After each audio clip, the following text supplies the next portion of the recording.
Très bien YouTube, AJ Catanzaro de la Moto Academy est ici. Aujourd'hui, nous allons faire le point sur la position d'attaque. Nous sommes ici sur un circuit du Massachusetts et les voitures vont arriver parce que la piste est sur le point d'ouvrir. Mais ce n'est pas grave, nous allons prendre les choses en une seule fois. Je vais vous présenter la liste de contrôle exactement comme je le ferai en classe. Je pense que c'est moi qui ai développé cette liste, des pieds à la tête, pour une raison bien précise. C'est parce qu'elle crée une liste de contrôle rapide qui vous permet de prendre de nouvelles habitudes et de vous en souvenir facilement. Je pense que c'est la clé et qu'une grande partie de la clé est d'avoir la patience de former les nouvelles habitudes.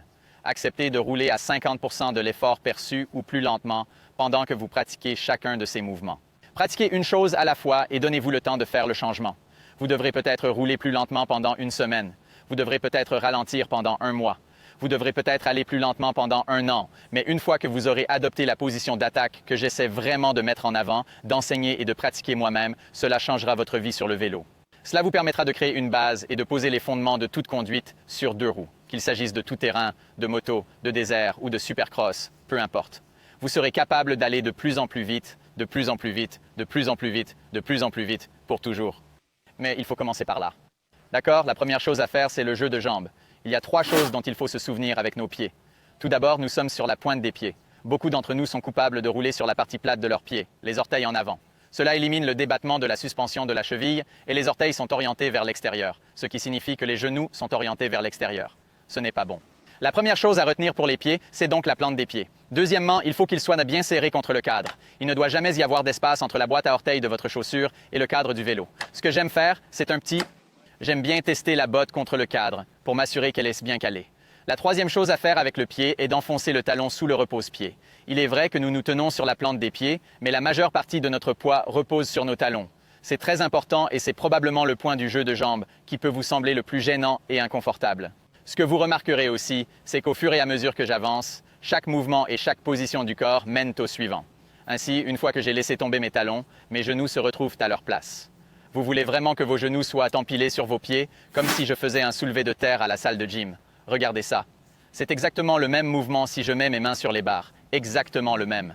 Cela ne peut se produire que lorsque la pression est exercée sur les talons. Vous ne voulez pas faire une élévation du mollet comme ça. Les genoux sont empilés sur les pieds. Lorsque vous regardez vers le bas, vous devez être en mesure de voir tout le dessus de votre pied et de votre botte. Si vous regardez vers le bas, vous voyez un tas de chapeaux de genoux. Cela signifie que nos genoux sont trop poussés vers l'avant. Une autre façon évidente est d'avoir les mains en dehors des barres lorsque nous sommes assis ici sur le stand, ce qui, soit dit en passant, est la façon dont nous devrions faire cette liste de contrôle au début pour que vous puissiez vous sentir à l'aise. Faites-le avec moi dans cette vidéo. Amenez les genoux devant les haubans avec les mains lâchées et vous allez sentir tout ce poids sur vos quadriceps, vos genoux et vos tibias. Cela va être très évident. Enfoncez le talon. Faites-le de la bonne façon. Mettez-vous un peu dans cette position et vous sentirez immédiatement l'étirement dans vos mollets, vos ischio-jambiers et le poids tomber dans vos fesses. C'est ce qu'il faut faire, c'est ce que nous voulons. Si vous avez des côtes sur votre siège, ce qui est mon cas, vous pouvez utiliser ces côtes comme une sorte de signe révélateur. D'accord, je suis au bon endroit ou je ne le suis pas. Pour ma part, je me situe entre la première et la deuxième côte de mon siège. Il est toujours important d'avoir ces petits indices. Les pieds sont donc au bon endroit. Les genoux sont au bon endroit. On monte à partir de là. Encore une fois, faites-le avec moi en temps réel. Nous voulons que nos fesses soient décollées de l'arrière du vélo. Ce qui est important ici, c'est l'angle des hanches. C'est ce qu'on appelle une inclinaison pelvienne antérieure, par opposition à la mauvaise façon de faire, qui est une inclinaison pelvienne postérieure, où vos fesses vont se replier sous le vélo et faire rouler votre dos. J'aime aussi faire croire que vous êtes un chien et que quelqu'un vous a attrapé par la queue et l'a tiré derrière vous, par opposition au chien qui court, effrayé, la queue entre les pattes. Ce qui est important ici, c'est que lorsque nous procédons correctement à l'inclinaison antérieure du bassin, il se déconnecte de la taille. Le bas du corps peut se déplacer de façon complètement séparée et vous pouvez également vous entraîner à cela. Ne basculez pas de votre stand, mais vous pouvez laisser le vélo travailler complètement sous vous sans que votre tête ou votre poitrine ne bouge. C'est très important. Dès que nous faisons une carapace de tortue et que nous rentrons les fesses sous le vélo, vous remarquerez que ce mouvement est maintenant un roulement d'épaule. C'est un roulement de poitrine. C'est un roulement de tête. Tout votre corps est maintenant impliqué dans le mouvement. Alors imaginez que vous frappez des bosses de freinage, des kickers sur des faces de saut, que vous atterrissez un peu de côté, que vous faites des cross-ruttings, du sable, de la boue, tout ce qui est considéré comme technique. Et si vous ne pouvez pas laisser le bas du corps faire le travail, vous ne ferez qu'une bouchée de tout cela. En fin de compte, c'est la chose la plus dangereuse que vous puissiez faire. Mais tout commence par les pieds et les genoux. Si vous les faites bien, ça deviendra plus naturel. Les pieds et les genoux ne sont pas corrects. Ce pliage de fesses, cette carapace de tortue vont commencer à sembler un peu plus naturels. L'application Moto Academy est désormais disponible. Il s'agit d'une toute nouvelle plateforme qui vous permettra d'élever votre apprentissage et la communauté de la Moto Academy à un niveau supérieur. Rendez-vous sur tmotoacademy.com. Rejoignez notre communauté en ligne dès aujourd'hui pour tout ce qui concerne l'entraînement, la remise en forme, le coaching mental, la création d'une communauté, tout ce qui concerne les deux roues. tmotoacademy.com sera votre lieu de rencontre. On se voit là-bas.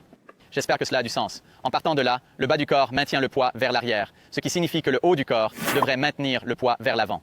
Je dis toujours qu'il faut être capable de lire sa plaque d'immatriculation avant quand on est debout. Si vous ne pouvez pas lire votre plaque d'immatriculation avant lorsque vous êtes debout, même lorsque je suis ici, cela signifie que notre tête est trop en arrière. Donc, tout en gardant les genoux en arrière, poussez la tête vers l'avant. Vous allez sentir cet étirement dans vos ischio-jambiers et vos mollets. Assurez-vous de pouvoir lire la plaque d'immatriculation avant. Gardez le menton levé parce que nous regardons devant nous et c'est notre position d'attaque. C'est assez simple, mais ce que je dirais, c'est que c'est une position étirée. Le bas du corps maintient le poids très loin en arrière. Le haut du corps maintient le poids vers l'avant. Il vous faudra donc peut-être travailler un peu la flexibilité. La meilleure façon de le faire est d'écrire sur une feuille de papier tout de suite. Entraînement de base. À la fin de cette vidéo, tapez Foundation Training sur YouTube. Regardez la minute de vidéo d'Eric Goodman. Je ne suis même pas associé à lui de quelque manière que ce soit, mais c'est l'entraînement parfait sans poids pour améliorer votre position d'attaque en motocross. Ou si vous voulez quelque chose de vraiment approfondi et pratique, allez sur motoacademy.com. Nous avons également un cours de fitness moto à l'intérieur de l'application. Je devrais probablement parler de mon propre produit plutôt que de celui de quelqu'un d'autre. Mais ce n'est ni l'un ni l'autre, d'accord. La prochaine chose dont je veux parler est la position des mains. Nous avons de nombreuses vidéos pour approfondir ce sujet, mais ce que nous voulons faire, c'est passer d'une prise contre les donuts à une prise en diamant et une prise en triangle sur le guidon pour ouvrir les coudes. Si vous regardez mes coudes, c'est une position forte. Et c'est la façon dont la plupart des gens roulent, c'est faible. Forte, faible. Et ces coudes s'élèvent si je tiens le guidon ici, au lieu de tenir le guidon ici. C'est de la même façon que si mes orteils sont serrés, mes genoux seront serrés, alors que si mes orteils sont à l'extérieur, mes genoux seront à l'extérieur. C'est ainsi qu'il faut toujours voir les choses. Une fois que vous êtes en position d'attaque, vous devez commencer par la prendre de manière statique. Le fait de le faire sur le stand est un bon moyen d'exercer cette mémoire musculaire. Ensuite, il s'agit de synchroniser votre position d'attaque d'accélération et votre position d'attaque de décélération et de rupture. Je vais donc en parler très brièvement. Encore une fois, nous avons d'innombrables vidéos qui approfondissent chaque chose dont je parle dans cette vidéo. Je voulais juste en faire un rapide mode d'emploi de la position d'attaque. Donc, en accélérant, nous gardons les genoux en arrière, nous inclinons les hanches et nous allons pousser la tête vers l'avant. Bon sang, vous parlez de se sentir tendu. Vos muscles vont se sentir tendus quand vous faites ça. Les jambes sont presque en extension complète, la tête en avant, toujours en essayant de garder les genoux en arrière. C'est à ce moment-là que nous accélérons. C'est aussi la position que j'adopterai lors d'un saut, la position d'attaque de l'accélération. Maintenant, si nous voulons casser, je vais plier le genou. Je vais tomber bien bas. N'oubliez pas que je peux toujours lire ma plaque d'immatriculation avant. Mes genoux restent bien serrés.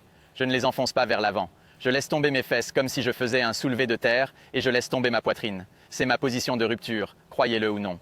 Je ne me penche pas en arrière quand je casse. Je descends juste bien bas. Et si j'absorbe les sauts, c'est aussi simple que de se déplacer verticalement de haut en bas et d'éviter la glissade vers l'avant et vers l'arrière.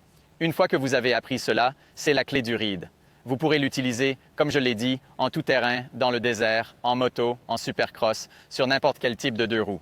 La maîtrise de cette position vous permettra, pour toujours dans votre carrière de pilote. Si vous avez des questions, si vous voulez m'envoyer un message individuel, ainsi qu'à nos autres coachs de la Moto Academy, rendez-vous sur tmotoacademy.com, inscrivez-vous à une tournée dans le monde entier ou rejoignez notre communauté en ligne. Encore une fois, vous pouvez trouver cela sur tmotoacademy.com. OK, toodaloo.